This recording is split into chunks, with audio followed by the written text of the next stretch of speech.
TikTok করে কিংবা বিদেশে গিয়ে আপনি যদি লাখপতি হতে পারেন, তাহলে শিক্ষা অর্জন করে কি লাভ?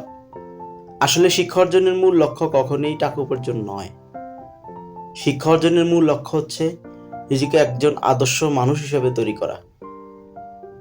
আপনি যদি শিক্ষা অর্জন করে নিজেকে একজন আদর্শ মানুষ হিসেবে তৈরি করতে না পারেন, তাহলে ব্যর্থতা শিক্ষার না, ব্যর্থতা হচ্ছে আপনার নিজের।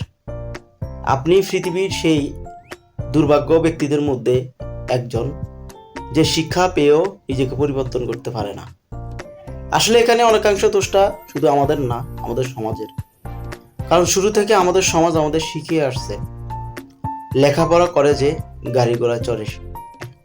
আমাদের ছোটবেলা থেকে আমাদের ভিতরে, আমাদের সমাজের মধ্যে একটা রোগ ছড়াই দিছে। ওই রোগটা হলো লেখাপড়া করলেই আমাকে টাকা উপার্জন করতে হবে, এই লেখাপড়াকে পুঁজি করে আমি কোটিপতি হতে হবে, এই লেখাপড়াকে কেন্দ্র করে আমি আমার লাক্সারি বাড়ি করতে হবে, গাড়ি করতে হবে।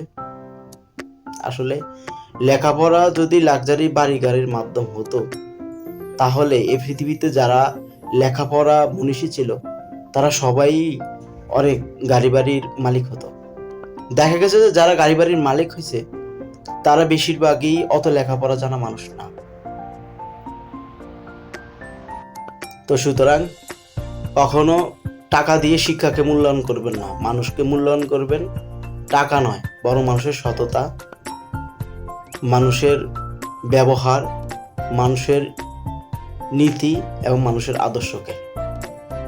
তাহলে আমাদের সমাজ বদলে যাবে আমাদের চিন্তাধারা। আসসালামু আলাইকুম।